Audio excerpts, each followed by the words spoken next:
Hindi naman kasi pag uminom ka ng hot or cold, pag mainit yung panahon, hot or cold yung inumin mo, papawisan ka pa rin. Kasi baka hanapan ako ni nanay ng uwi ko dahil lumabas ako. So isipin niya na mista ako. Doon talaga naman na mista ako.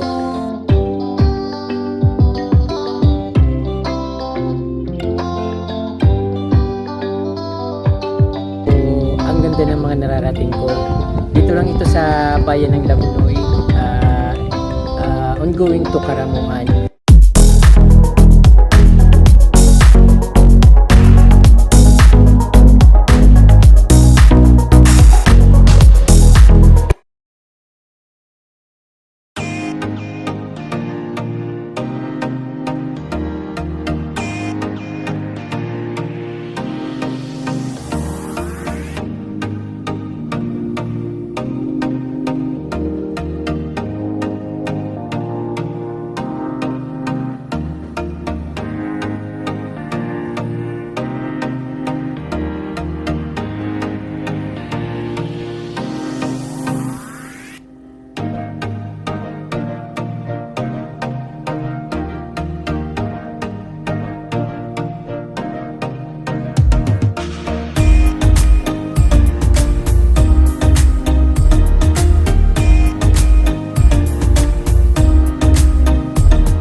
Hello mga kapramdi, tanghaling tapat, nandito ako sa coffee shop. Namista kasi ako, nakadalawang bahay ako, parang busog ng busog ako. So nilakasan ko talaga yung loob ko para gusto kong ma-experience kung ano yung pakiramdam ng nakikipiesta. So that time kasi nung bata ako, sinasama lang ako ng nanay ko. Then nagagalit siya sa akin kapag sobra akong mahihain pagkainan na umaalis na ako kasi yung nanay ko malakas yung loob nun eh. Kaya ayun, parang hiyang-hiya ako, tapos galit na galit siya sa akin. Kaya ngayon trinay ko na magkipiesta na mag-isa. So ngayon galing na ako sa pista, nakadalawang bahay nga ako. But kilala ko naman yung isa pamangkin ko. Tapos yung isa ay isang kaprom di plantita na that time finiture ko rin yung garden niya before pa. So maganda naman siya at siyempre na-enjoy ko naman yung pamimista at siyempre yung ang kaba, iniisip ko na baka hindi ako pakainin, baka hindi ako papasokin. So ayun, nilakasan ko lang yung loob. So ngayon kaprom din nandito naman ako sa kapihan dahil wala naman akong ibang mapuntahan dito dahil dito wala talagang walang mall, walang pasyalan dito kundi yung mga mga ilog, beaches, kapitbahay. Kung madaldal ka, pwede kang mga kapitbahay. Kung medyo feeling mo hindi mo mapigilan yung pagkamarites mo, so pwede kang pumunta sa mga kapitbahay. But ako kasi kapromli, alone ako palagi, hindi ako palaimik. Lagi lang ako nag-iisa. Then dito sa video madaldal ako, pero in person baka mainis kayo sa akin kasi talagang hindi ako palaimik. Kaya nga minsan nabubulol ako sa pagsasalita kasi hindi ako praktisado magsalita dahil madalas ako mag-isa, wala akong kausap. So ngayon, magkakape ako kasi parang pang pahimagas ba. First time ko makapamiesta, kaya dito naman ako pumunta sa kapihan dahil brand out. Ayaw ko muna umuwi sa bahay kasi mainit. Kanina nandun ako, pawis na pawis ako. Pero nung umalis ako, wala akong punteriya kung saan ako pupunta, basta alis ako kasi sobrang init, pawis na pawis talaga ako. Alas 6 pa lang wala ng kuryente. So, ngayon, nag-order ako ng kape. Then, yung in-order ko naman ay dati kadalasan in-order ko yun ng cafe latte. Then, ngayon naman ay caramel.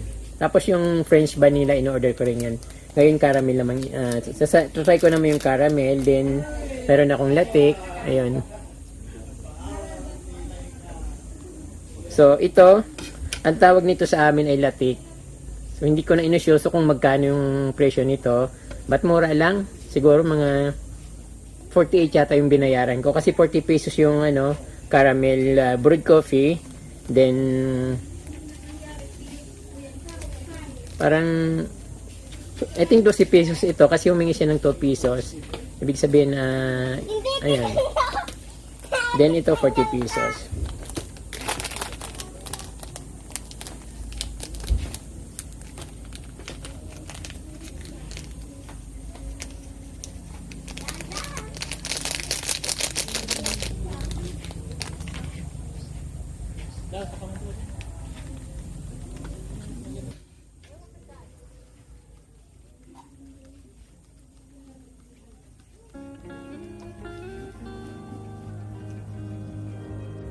Habang nagkakape ako dito, in-enjoy ko yung scenery, yung mga scenic view dito na naka-refreshing, na very refreshing. At yun, ang sarap tingnan. Talagang probinsyang dating, para akong nasa travel destination. So actually, travel spot na yung lugar dito sa amin kasi dinadayo na ito ng mga taga rito sa buong Camarines Sur. So iba't ibang iba't ibang lugar na yung pupunta dito dahil sa very popular na tong coffee shop dito sa amin. Maraming mga vlogger na pupunta dito, binablog nila yung lugar na ito. So kaya very popular na itong lugar na to. Kapihan sa Hinorangan.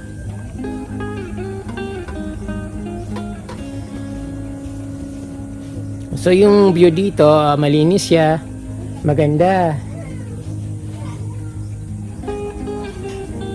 Pag ganitong oras, hindi masyadong maraming tao dito, but pag morning and afternoon, so dagsaan mga tao dito.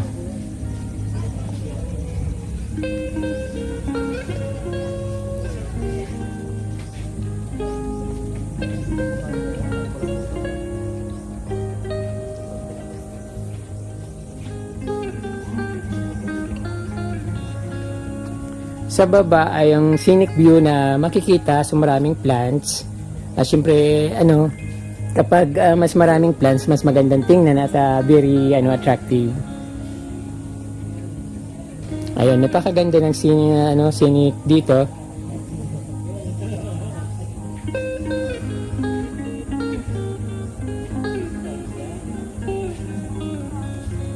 Lumalamig na yung coffee na binili ko kaya kailangan kong inumin, although super init ngayon.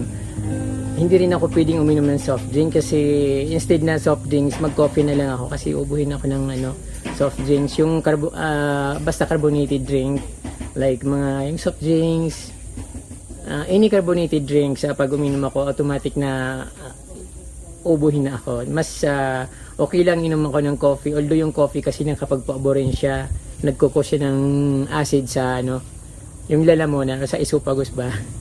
Yun. Pero okay lang kasi hindi siya masyadong nakakaubo, unlike na carbonated drink na talagang sobra.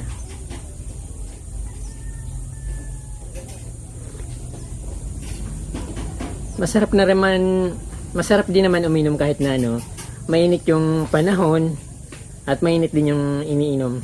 Okay lang naman. Parang same din naman kasi pag uminom ka ng hot or cold. Pag mainit yung panahon, hot or cold yung inumin mo, papawisan ka pa rin. So bitter na mas maganda nang inumin yung hot kaysa sa cold. So iwas sakit. Hindi ko lang alam kung makaka-high blood yung ganung pag mainit tapos inom ka ng mainit.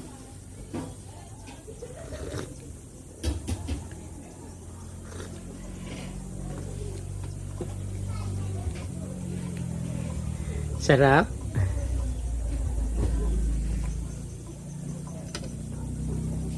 Parang kakainin ko pa ba to? Galing na ako sa pistahan eh. itabi ko na lang. Kasi baka hanapan ako ni nanay ng uwi ko dahil lumabas ako. So, isipin niya na mista ako. Doon talaga naman na mista ako. Ayun, ito na lang uwi ko. Sabihin ko, binigay nung napunta ako sa pagpiesta.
Sarap, sarap uminom ng mainit.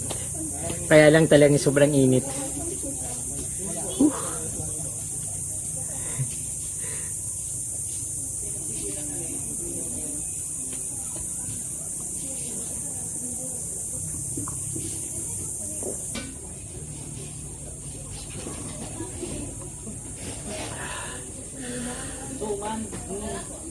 Suman yan lahat. Iba, dito kasi maraming variant. Doon, suman lahat. Ang suman sa labas, ibos. Suman din yung mga.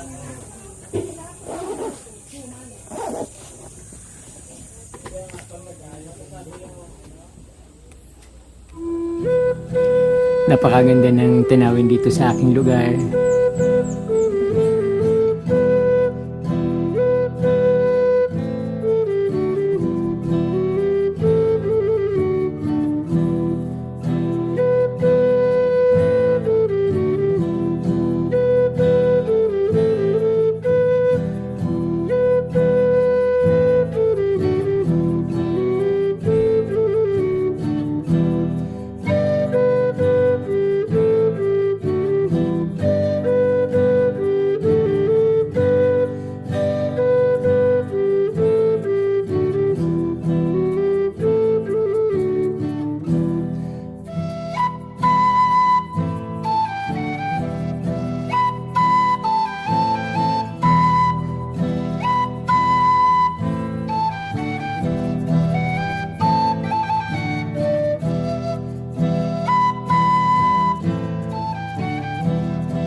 Sa totoo lang, hindi ko alam kung saan ako pupunta.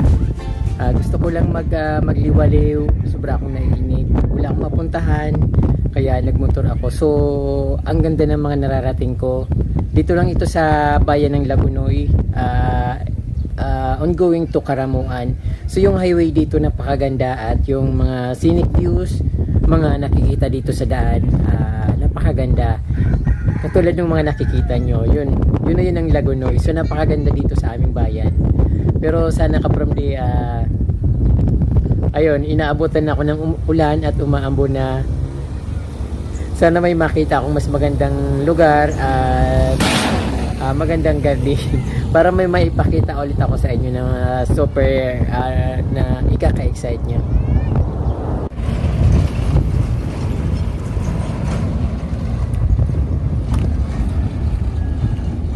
Napakaganda ng tanawin dito, napakaluwag, napakalinis ng kalsada at syempre yung very nature siya, napapaligiran ng mga lush ng mga trees, coconut trees,